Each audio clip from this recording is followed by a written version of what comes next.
عرض سمر اسلام الليلة الأولى شفنا فيه احتفاظ بطل ال WWE سي ام بانك باللقب بعد ما كسب كودي رودز في نهاية مثيرة للجدل.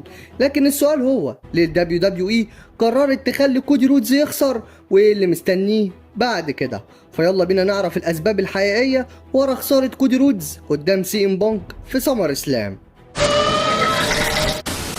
I am the best in the world. Acknowledge me! لو فاتك احداث الليله الاولى من سمر اسلام فالمباراه بين كودي رودز وسي ام بانك كانت جامده من اولها لاخرها، والاتنين قدموا اداء انا شايفه ممتاز، والماتش كان ممكن يروح لاي واحد فيهم، لكن لسوء حظ كودي ضرب الحكم بالغلط وده وقف السيطره بتاعته رغم انه عمل كروس رودز بعدها على بانك، ولكن بعدها بانك خرج بره الحلبه، وقبل ما كودي يلحق يكمل ظهر راندي اورتن فجاه ونزل بيه واحده ار كي او وادى الفرصه لسي ام بانك انه يقوم ويعمل الجي تي اس، وبعدها يثبت كودي وبيفوز بالمباراه وبيحتفظ ببطوله الدبليو دبليو اي. وده كان ليه اسباب كتيره جدا، واولهم هو بناء عداوه اكبر بين كودي رودز وسي ام بانك. من الواضح ان الدبليو دبليو اي هتروح في سكه الريماتش بين كودي رودز وسي ام بانك، لكن لو بصينا على تاريخ الشركه في عهد تريبل اتش فهي غالبا هتخلي الجمهور يستنى شويه قبل ما الاتنين يتقابلوا تاني في مباراه فرديه، وده اسلوب الدبليو دبليو اي في عصر تريبل اتش. الشركه بتحب تعمل الماتشات الكبيره اللي زي ديت في العروض الكبيره وبس، زي ريسل مانيا او سمر اسلام. والميزه في مباراه سمر اسلام امبارح انها كانت متكافئه جدا وكل واحد كان عنده فرصه حقيقيه للفوز، لكن تدخل راندي اورتن خلى النهايه تبقى مش متكافئه على الاخر، وبالتالي الجمهور هيستنى الريماتش بينهم عشان يعرف مين الافضل فعلا من غير اي تدخلات. بس الكلام ده اكيد مش هيحصل دلوقتي خالص، ومين عارف ممكن راندي اورتن يدخل في الصوره وتتحول المباراه لمباراه ثلاثيه. والسؤال هنا، هل ده ممكن يحصل في ماني ان ذا بانك ولا في وقت تاني مش قريب؟ قولولي في الكومنتات. والسبب التاني هو ان الدبليو دبليو اي عايزه تختبر شعبيه كودي رودز من غير بطوله عالم، وده يودينا لسؤال مهم جدا، وهو هل كودي رودز يقدر يفضل بنفس الشعبيه وهو من غير بطوله عالم ولا لا؟ اقول لك، كودي قضى اول سنتين بعد رجوعه للدبليو دبليو اي وهو بيطارد لقب العالم، وبعد ما فاز بيه في ريسل مانيا 40 شعبيته زادت بشكل كبير جدا، بس في نفس الوقت فترات حمله للقب كانت ممله ومليانه قرارات عبثيه ومقرفه. لكن السؤال الحقيقي، هل كودي يقدر يفضل نجم كبير من غير لقب عالم ولا لا؟ هقولك المعروف ان في مصارعين لازم يكونوا معاهم بطولة عالم عشان يفضلوا في القمة، لكن الافضل لاي نجم انه يقدر يحافظ على مكانته سواء كان شايل حزام ولا لا. واكيد الدبليو دبليو اي عندها اكتر من سبب لخسارة كودي رودز في سمر اسلام، لكن اختبار شعبيته وتأثيره من غير بطولة عالم يعتبر واحد من اكبر الاختيارات ليه والطقم الحلل اللي في الشركة. اما السبب الثالث بقى هو ان الجمهور بدأ يزهق من كودي رودز. في الفترة الأخيرة بدأنا نسمع صفارات استهجان في ماتشات كودي رودز، وده مش جديد لأنه بيحصل من السنة اللي فاتت، وده خلى ناس كتير تتوقع إن الدبليو دبليو إي بتراقب ردود فعل الجماهير وفاهمة اللي بيحصل. وكمان وجود كودي رودز في صورة بطولة الدبليو دبليو إي على طول زود حالة الجدل أكتر، وخلى الناس اللي أصلا مش حابة كودي تبقى معترضة أكتر من الأول. وعشان كده مش مستبعد خالص ان الدبليو دبليو اي تكون خافت من رد فعل الجمهور لو كودي فاز بالبطولة للمرة الرابعة. وزي ما اتكلمنا قبل كده، الشركة بتمر بفترة صعبة من ناحية الافكار الابداعية، وكمان مبيعات التذاكر مش بافضل حال، فطبيعي انها تحاول ترضي الجمهور باي طريقة. ولو ده معناه ان كودي يفضل بعيد عن بطولة العالم لفترة فده ممكن يكون القرار الانسب بالنسبة لهم. اما السبب الرابع هو التمهيد لتحول كودي رودز للشخصية الهيل. بقالنا اكتر من سنة بنسمع اشاعات عن احتمال تحول كودي رودز للشخصية الهيل، وده مش معناه ان الدبليو دبليو اي نسيت الفكرة، بالعكس الشركة بتحب التخطيط على المدى الطويل، وسيناريو تحول كودي للشخصية الهيل يعتبر من القصص اللي تنفع تتبني بهدوء. كودي اتعرض للخيانة من أكتر شخص قريب منه زي كيفن أوينز وجون سينا وأخيرا الفايبر راندي أورتن، وكل ده حصل بعد خسارات مثيرة للجدل على الألقاب. وهجوم راندي أورتن عليه في سمر إسلام ممكن دي تكون الشرارة اللي تخلي كودي يفقد أعصابه ويقلب على الجمهور. ولو الدبليو دبليو اي فعلا بتختبر رد فعل الجمهور ناحية كودي رودز، فخسارته في سمر اسلام ممكن تكون اللحظة اللي تدفعه للتحول بشكل كامل للشخصية الهيل. والمفارقة بقى ان تحول كودي للشخصية الهيل ممكن يكون افضل حاجة حصلت له من ساعة ما رجع للدبليو دبليو اي في 2022، عشان جمهور الشركة ممكن يحب نسخة الهيل من كودي اكتر من النسخة الطيبة. والسبب الخامس هو فرش الطريق لجونتر عشان يرجع لصورة بطولة الدبليو دبليو اي. دلوقتي الامور بدأت تسخن بالنسبة لجونتر بعد ما خلص عداوته مع نيك ألدس، واكيد اول هدف عنده دلوقتي هو الرجوع للمنافسة على بطولة الدبليو دبليو اي. وكده كده الدبليو دبليو اي قدمت جونتر كواحد من اكبر نجوم الشركة، وكمان نجم بيعرف يستغل اي فرصة تيجي قدامه.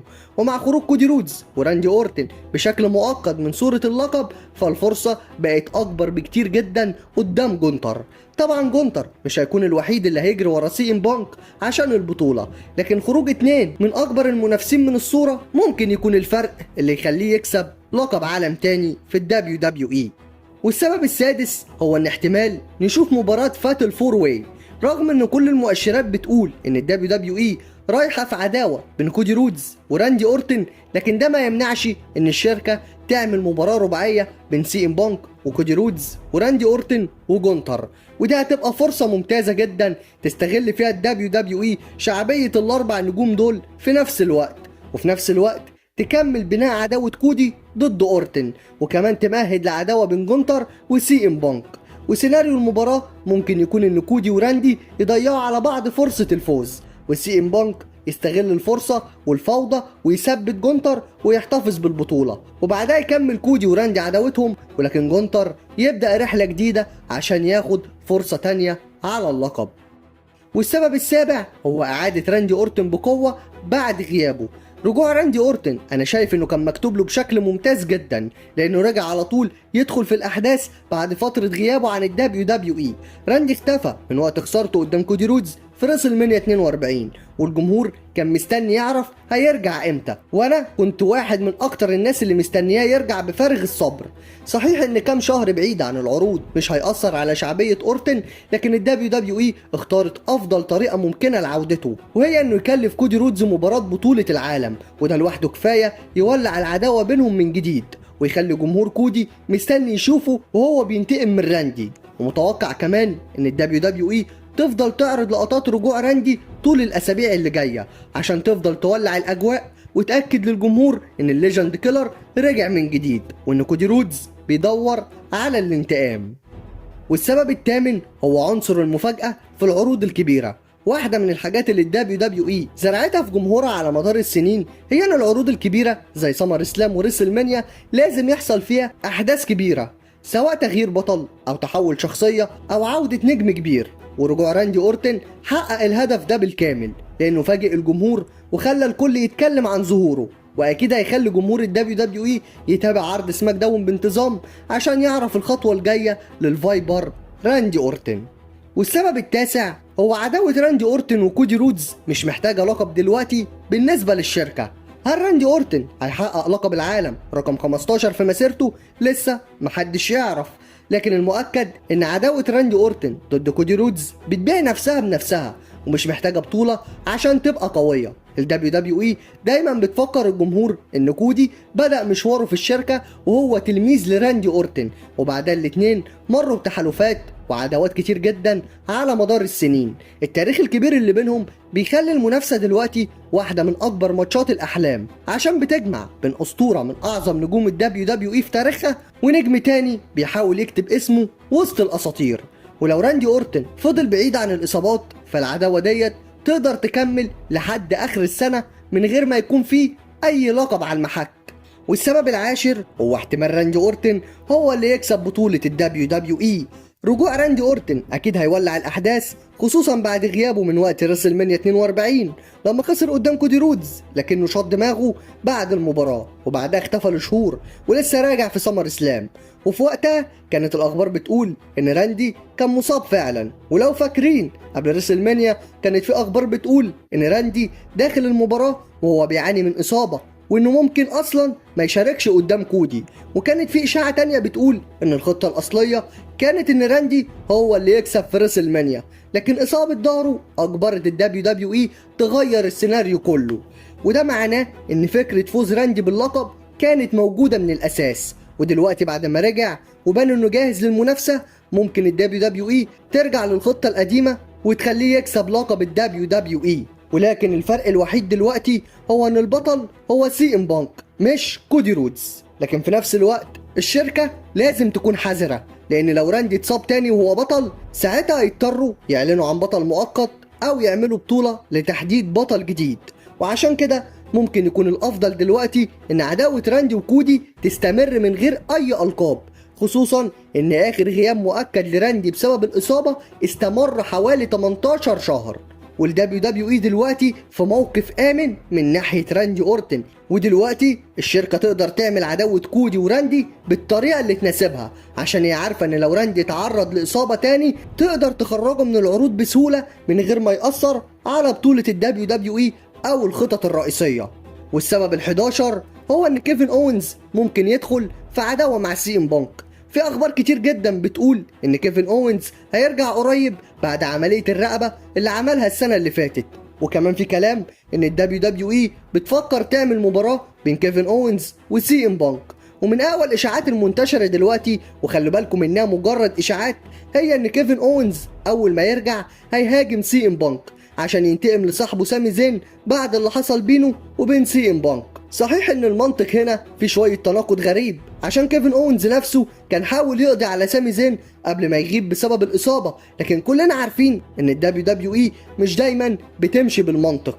وفوق كل ده علاقة سامي وكيفن اونز طول عمرها مليانة خناقات وخلافات، ودايما بيرجعوا لبعض مهما حصل. وعشان كده مش مستبعد خالص ان الاتنين يتصالحوا من جديد، وساعتها سامي ممكن يتدخل في مباراة كيفن اون ضد سي ام بانك، وده هيزود الاثارة ويخلي الجمهور يفكر ويقول هل كيفن اونز هيقدر اخيرا يخطف لقب عالم للمرة التانية في تاريخه ولا لا. اما السبب الاخير بقى هو ان سي ام بانك محتاج فترة بطولة عالم طويلة. مفيش خلاف ان سي ام بانك من وقت رجوعه للدبليو دبليو اي في 2023 لسه ما خدش فترة بطولة عالم طويلة ومستقرة. حتى لما كسب بطولة العالم في سمر اسلام السنة اللي فاتت خسروا بسرعة، وده كان جزء من قصة عداوته مع سيس فريك الرولينز. وجمهور بانك نفسه عايز يشوفه بطل لفترة أطول من كده. ومع وجود انتقادات من الجماهير لمنتج الدبليو دبليو اي دلوقتي، فأكيد وجود نجم محبوب زي سي ام بانك كبطل لفترة طويلة ممكن يساعد على استقرار الأحداث شوية، ويسمح للشركة إنها تبني قصص جديدة حوالين بطولة الدبليو دبليو اي. وكمان في احتمال كبير جدا إن دي تكون آخر فترة لسي ام بانك ببطولة عالم في الدبليو دبليو اي. فالشركة أكيد هتحاول تخليها فترة مميزة، سواء استمرت ل6 شهور أو فضلت مكملة لحد سمر اسلام 2027. وعشان كده الاحتفاظ باللقب مع سي ام بانك يعتبر قرار منطقي دلوقتي جدا جدا جدا. وبكده دي كانت ابرز الاسباب الحقيقيه اللي ممكن تكون ورا خساره كودي رودز قدام سي ام بانك في سمر اسلام. فقولوا لي بقى ايه رايكم في الكلام ده، وتفتكروا هل كودي رودز هيقلب هيل ولا لا؟ قولوا لي رايكم وتوقعاتكم في الكومنتات. وبس كده، لو وصلت لحد هنا ما تنساش انك تعمل لايك للفيديو وتشترك في القناه لو انت لسه ما اشتركتش، وفعل زر الجرس الاولى كل عشان يوصلك كل جديد. وبس كده خلص الكلام، واحلى سلام على جيش راس الاسلام. I am the best in the world.